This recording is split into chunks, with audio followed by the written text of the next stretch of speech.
Mark Whittle-Smith, who set up an organisation of himself called Vertical Veg. And in one summer, he told us that he'd grown over £600 worth of veg on his balcony and windowsill. And we just thought this was such an impressive story. And also Mark shared with us that it'd taken him quite a long time to work out how much this had been worth. And he's had to weigh it all, write it down, but then calculate what that cost. And we started to chat about how maybe Capital Growth could sort of do something centrally that would help others to do similar things that Mark had done. So the idea behind it was really to see how we could help people to grow more food. We know that community food grain projects are great for the community benefits they provide, the health benefits, but we were really interested in starting to see how much food these projects were actually producing, and within that to encourage them to grow more food and to be more self-sufficient, more reliable on local produce. We also think that by looking at harvest yields and recording them is a really good way of making growing projects more effective. They learn what grows well, what doesn't. Keeping records is a really a sound way to become a good gardener. For us, we also thought it would be great to be able to collect some data. People often asked us how much food was being grown, and we had no idea of what that could be. So for us, this was the start of a journey about collecting some of that data to tell the story, and also to be able to show policymakers that actually this was a significant amount of food. And also because we are ultimately a membership service to the growing projects that are members in London, we wanted to provide a new service and also to have a campaign linked to that. So we came up with the idea of how we could grow 1 million meals for London. So that was some of our motivation. We'll go in a bit more detail about how it works a bit later, and Julie will run you through that as she's one of the Harvestometer users, as well as being a member of staff here. But I just wanted to sort of highlight some of the benefits, both for gardeners, but also for those who maybe work across towns and cities, because I thought there might be a mixture of you in the audience.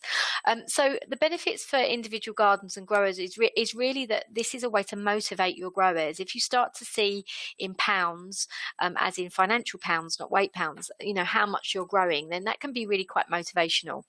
The idea of putting a value onto your output. And we know that the financial value and the food are not the only outputs, but we just thought that would add to the range of benefits that you might want to see from your garden, and that this both could help with funding bids, but also with reports to your funders, as one of the sort of added impacts of what you're doing is that you're growing £500 worth of food a year. And as I mentioned before, we really think this is a way for gardens to increase their yields and to become better growers, to think about what is growing well and what works for them. For towns and cities, there are a range of other benefits, and obviously for London, we've really seen those. But we've also been working with Birmingham and Manchester, who now have the Harvest-ometer for gardens in those cities.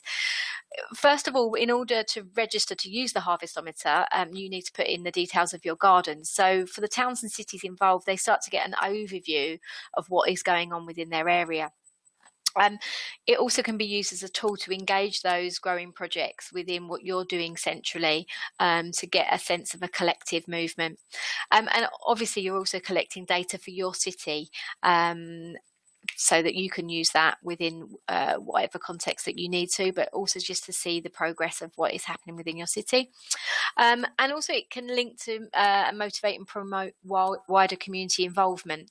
So we also run a number of events like the Big Dig Day, Edible Gardens Open Day, which this year is going through a bit of a rebrand, and we're introducing a new day called Grow Well, Feel Well in July.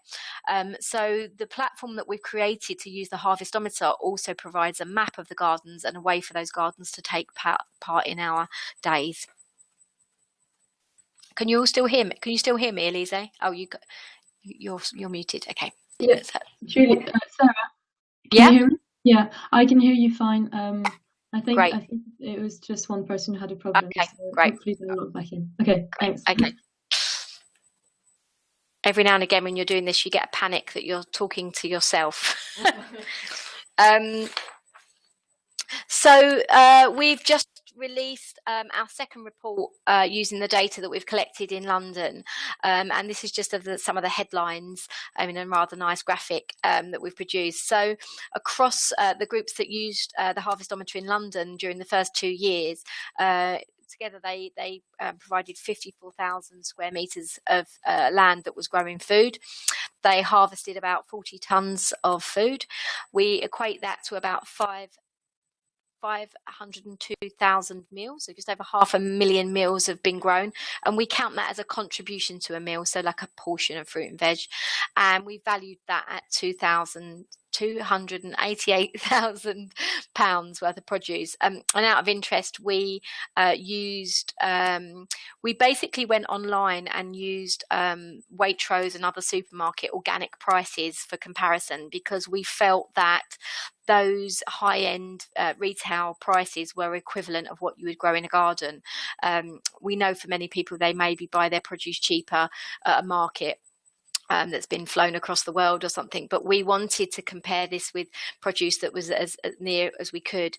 We were unable to use farmers market prices because they're not consistent and they're not centrally kept anywhere, so we thought that that using organic retail prices would be comparable. But we can answer more questions about that if anyone has any. This just gives you a bit more information, and I won't go into too much detail in this because it's all in the report that we can send around after. You can download from the same website if you really want to get into the nuts and bolts of the data, and there might be some of you those data nerds out there, I hope so. But basically, over the 2 years, we've had about 190 different food growing spaces involved. As I say, collectively, they've covered about 56,000, but this shows the difference between each year. We had a drop in numbers in using it in 2014.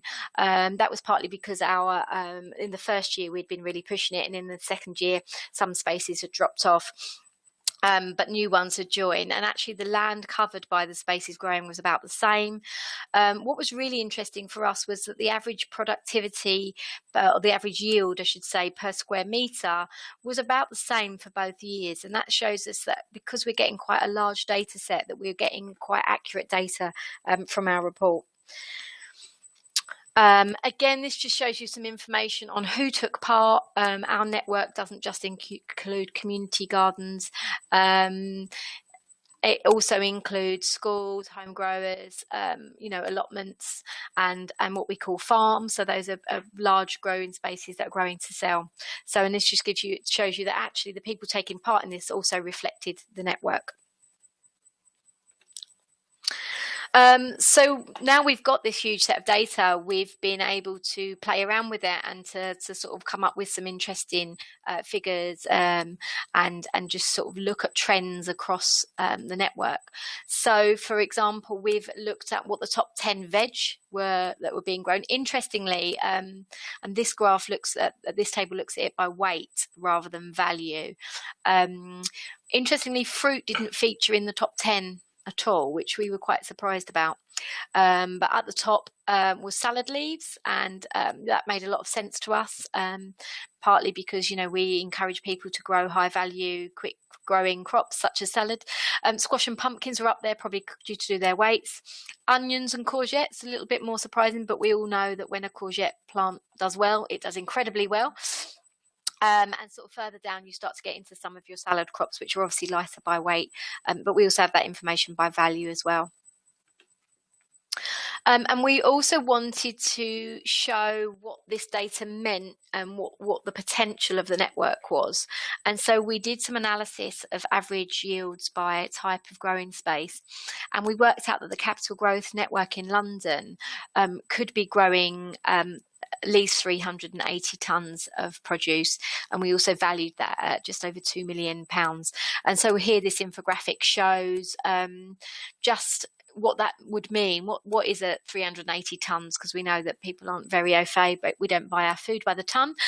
So that's looking at things like 1 million bags of salad, plus 800,000 tomatoes, plus 400,000 squashes, etc., etc. So collectively, together, those images that you see would all create 380 tonnes of produce.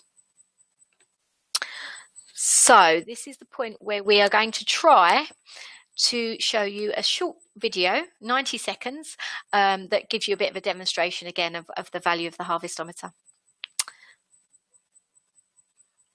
We live in a concrete jungle, but look more closely. I know. I just did it. Bear with us, we're just getting the link. That's it. Play YouTube video. Yep.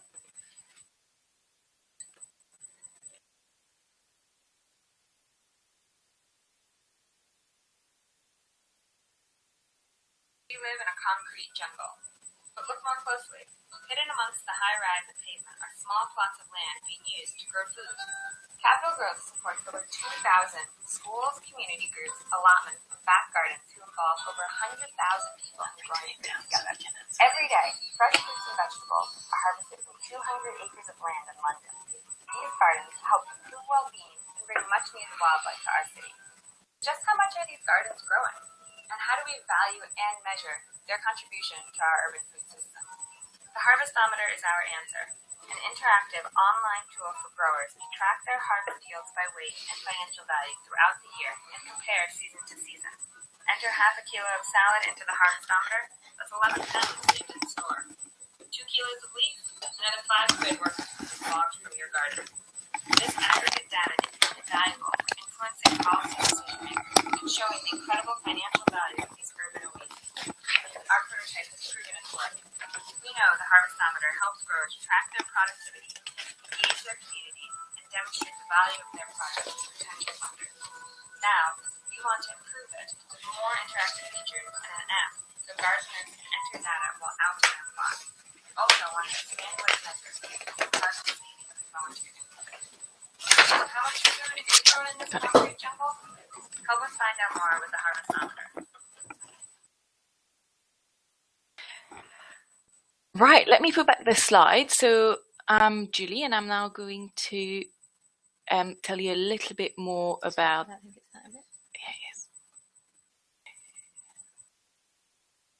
Yay, it works. Can you all hear me?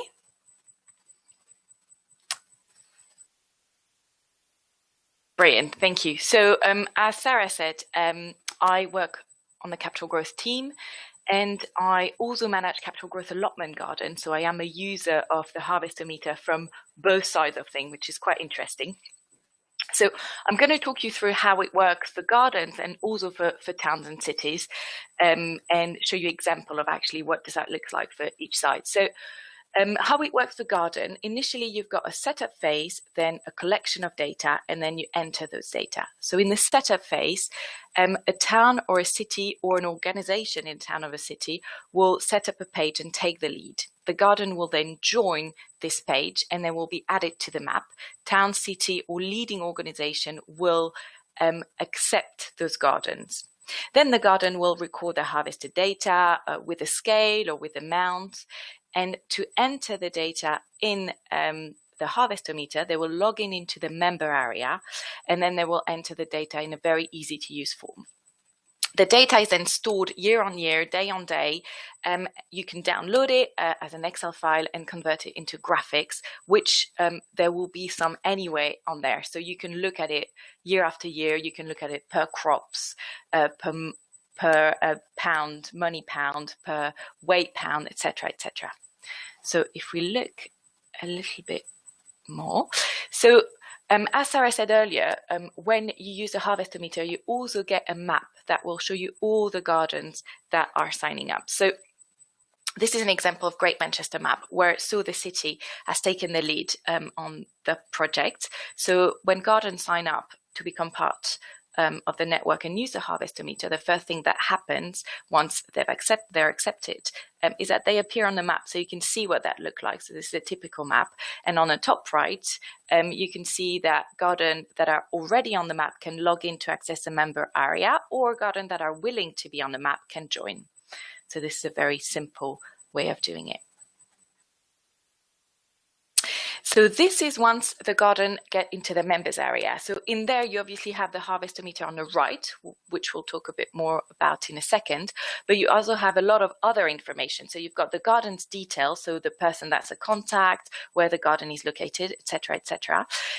You also have a little bit lower about volunteers. So, for example, if a garden is looking for a volunteer, they can click on that and make it visible on the map that they're looking for a volunteer, allowing people that might look at the map to say they'd like to volunteer. So this is things that the garden can change themselves. So if they feel like they want to change the main contact detail, or they suddenly are looking for a volunteer, they can themselves update the data on their members area.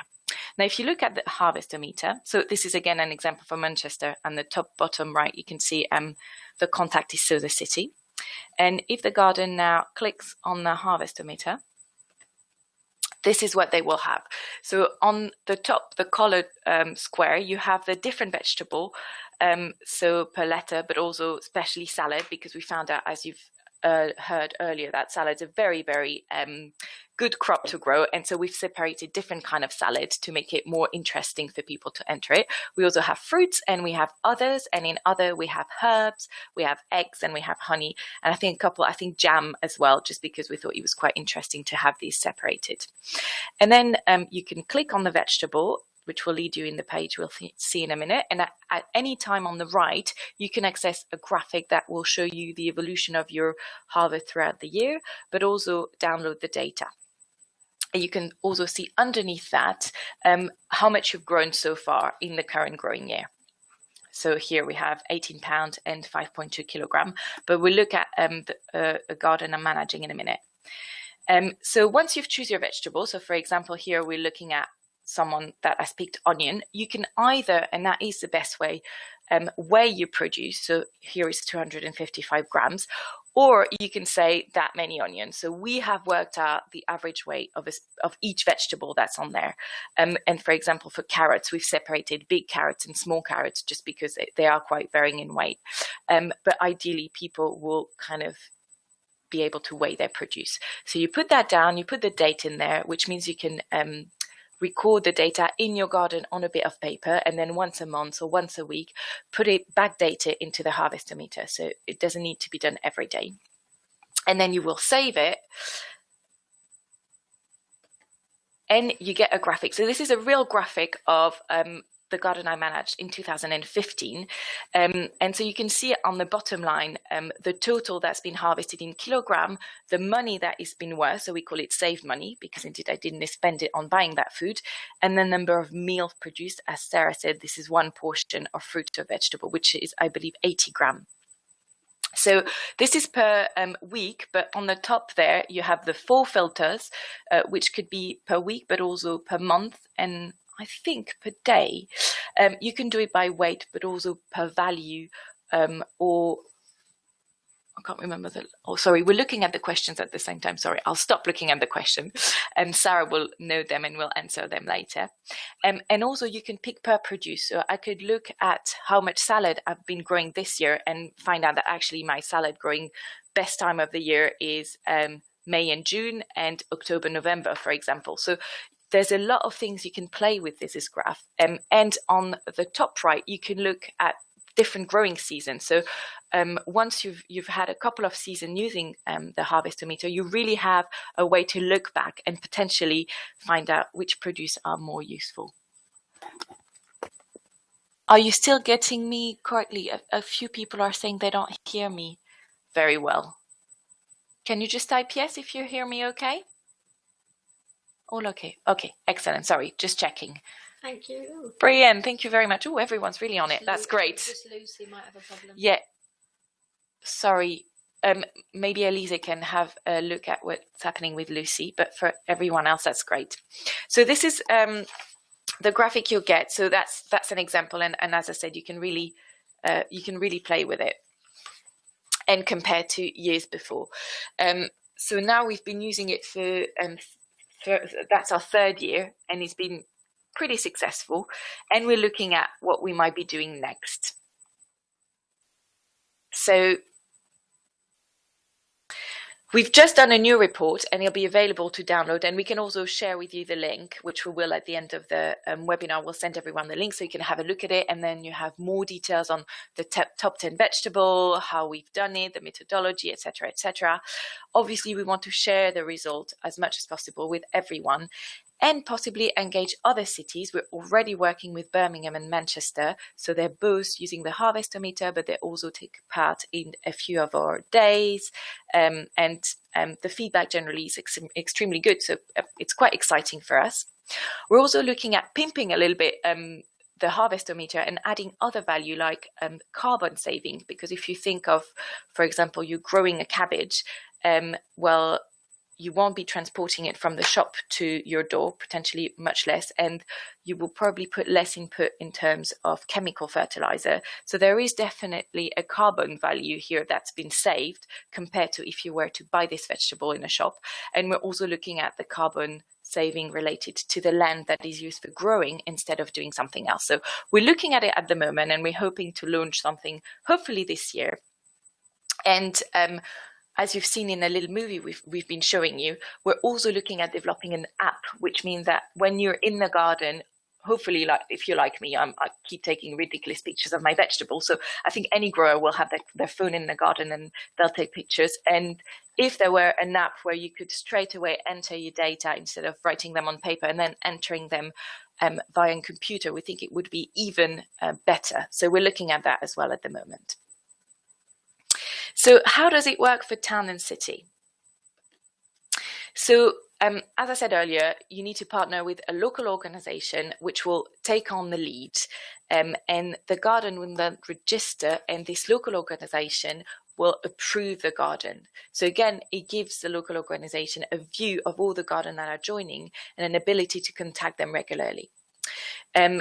There is a small setup and renewal fee, and System will provide technical support. So we'll make sure that everything works with the signing up, the Harvestometer, the map, etc., etc. And we can also offer promotional support, especially if you're taking part of the extra days like the Big Dig, but also we can send you example of emails that we send when people are joining the network, etc., etc. So there's loads of things that we can provide to make sure that it's all working in the best possible way.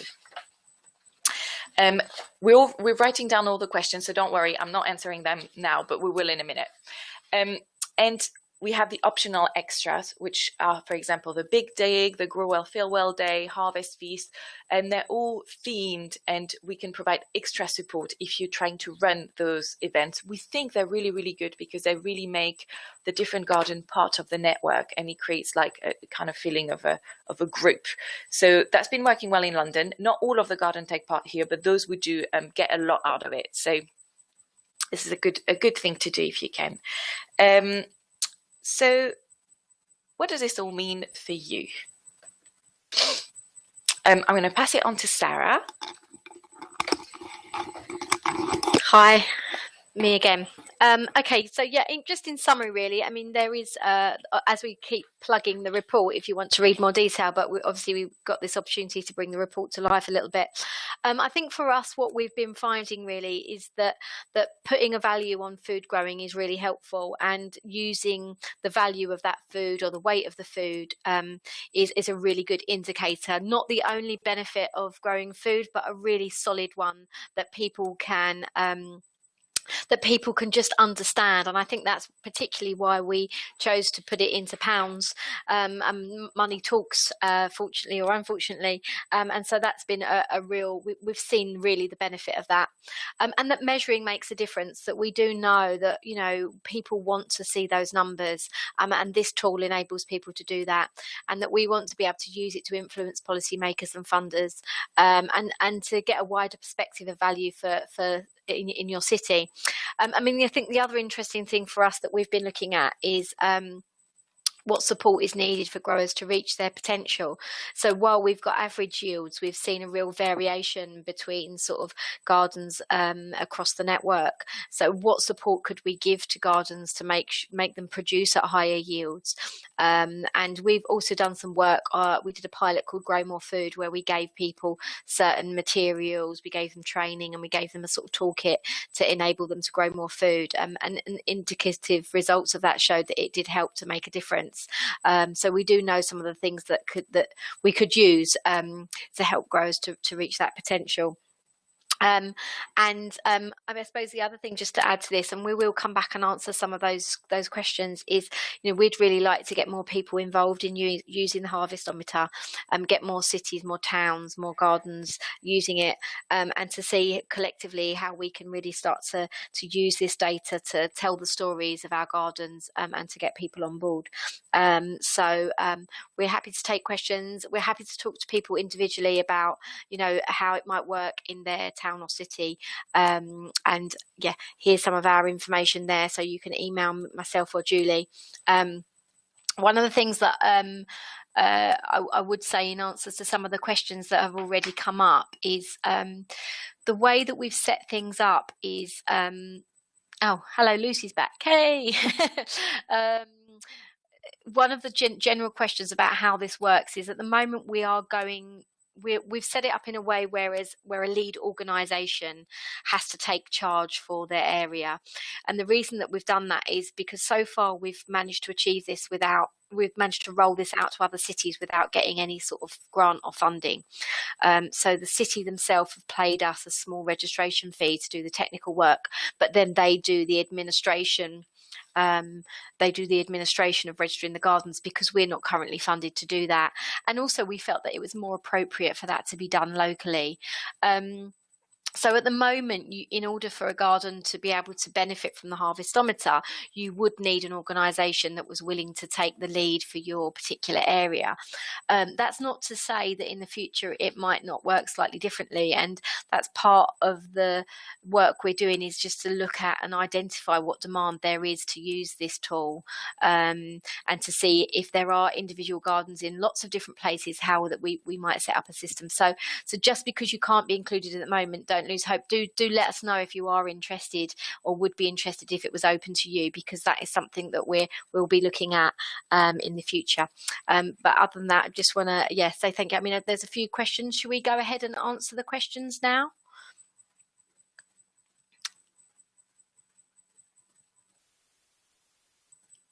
Oh, okay. I'm going to go ahead and answer some of the questions. Yeah, yes, please.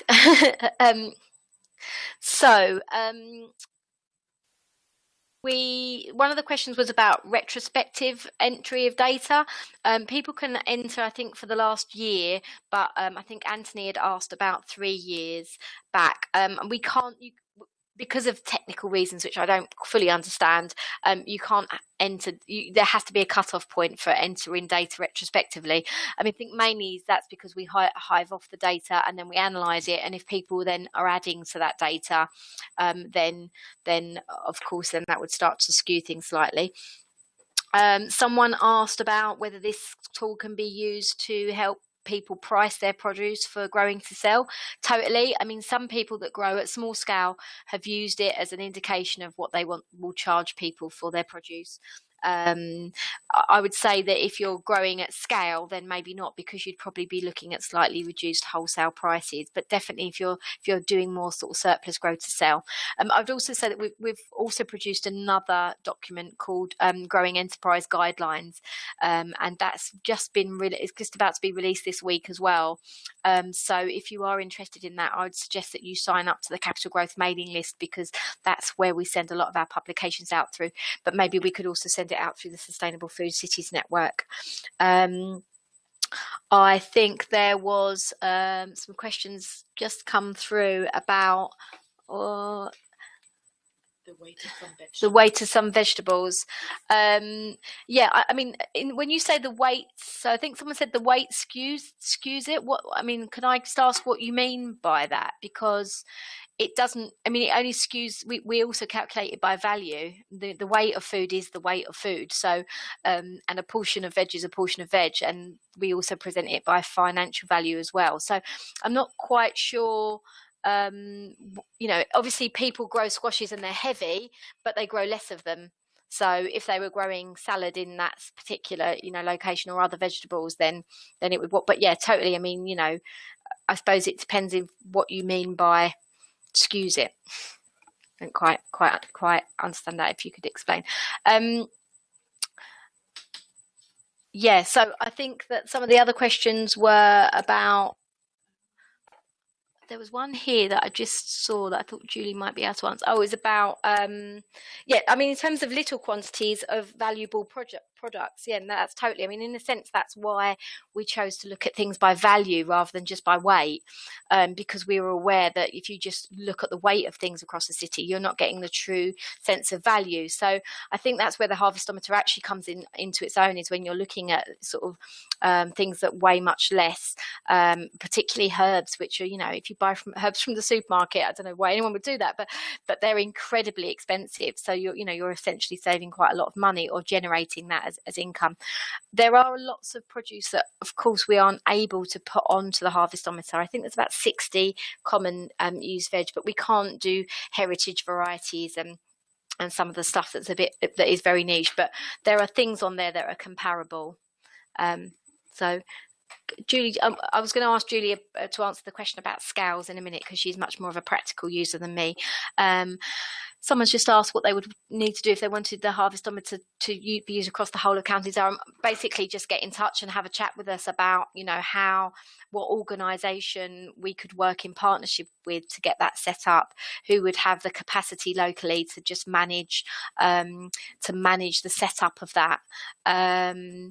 And you know, we can talk about, you know, what that all sort of costs from our side, and whether you can afford that. And that's mainly really for the technical time for our IT person to get that extra page set up.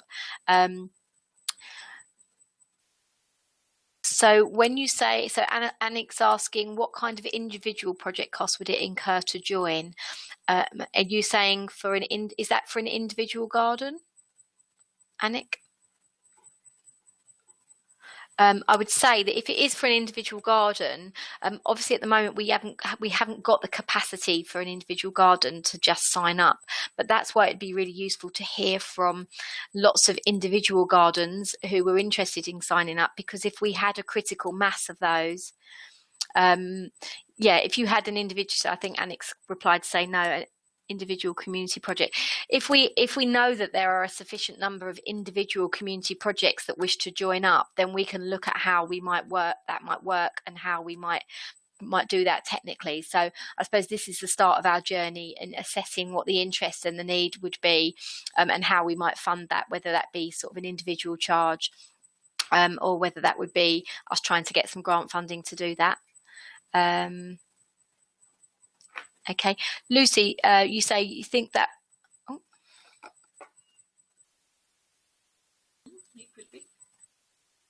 Yeah, Lucy, that you mentioned the Federation of City Farms and Community Gardens. Yeah, I mean, we could definitely talk, or you could talk to the Federation about how they might be able to support groups locally to become involved. And yeah, you know, we could probably do it across a nation like Wales. I imagine that would be feasible. I mean, in terms of the in terms of the costings, I mean, we're not making money out of this at the moment. It's something that we've developed, and it's worked really well in London, and we just want to be able to share it and to get it as widely used as possible.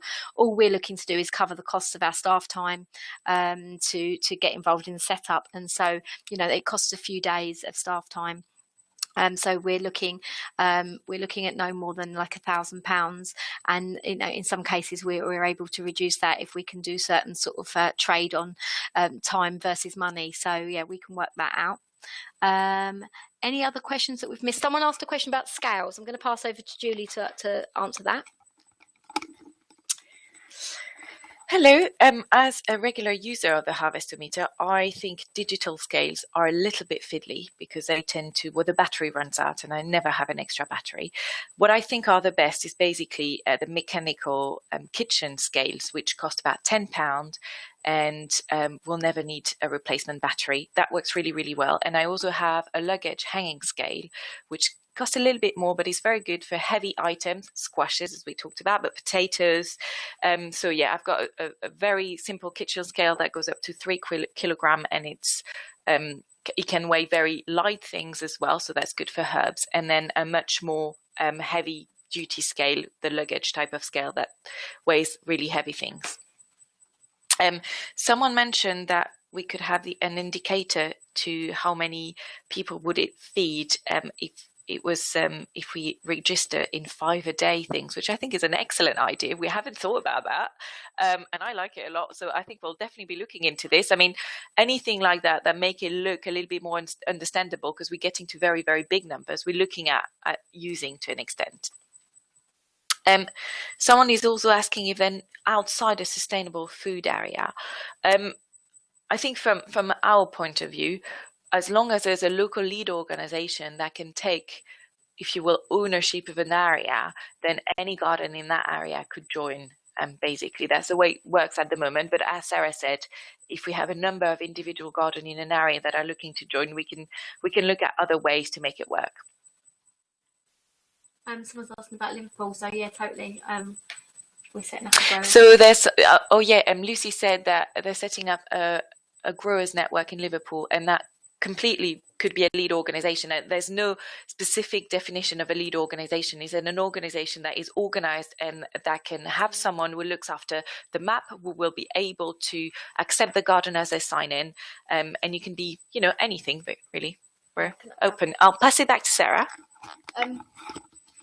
Yeah, I mean, I was just going to say the lead organisation from the area can be as active or as inactive as they like, really, and it's one of those things. The more you put in, the more you get out. So I know that we're talking to Manchester about some stuff that they could do to sort of engage their users in it and to really be able to use the tool. But also one of the other cities, which I won't say for now, but we have got another city we're talking to about coming on board, and one of the things that they've talked about is setting up a monthly e-news that goes out that reminds people to use the Harvestometer, that gives them some tips on what they could and what they should be growing, that ties in with sort of yields, which again we thought was a really great idea and something that we're probably going to do for our London gardens. And again, that if we're writing them for London, we're totally happy for those to be shared with other people that are using the Harvestometer, and for those to be adapted locally. So there's definitely some economies of scale that we can use across, and the more cities that get involved, the better, really. So okay, does anyone have any other questions before? Oh, someone said something about the size of the map being a limitation. I mean, that there is a potential issue about if it was, any garden anywhere in the country, how we would put that all on a map. I think what we did before, we have got some experience of doing that before, is that we would have all of the cities would be on a separate map, and then any of the gardens that were non-city would be on a generic UK map. And so it is possible. I suppose the difficulty for that is who administers those gardens and who sort of registers and take control of those. Again, maybe that is something we could talk to the Federation about. So unless anyone has any last questions, just to say thank you for listening. Thank you for asking great questions. We're really happy to carry on the conversation. We'd love you to take a look at the report, to challenge us, to think of ideas, to be part of this, and to discuss how we might be able to bring the Harvestometer to a garden near you. So thank you. Thank you, Sarah and Julie. That was really, really interesting. We'll have a look and see if there are any final questions that we can get back to you on, and we'll send a few links that have been mentioned during the webinar just after this. And we have been recording this, so it will be available on the Sustainable Food Cities website as well, probably next week. So thank you very much, everyone, for joining, and we look forward to hearing from you soon. Thank you. Great, thank you.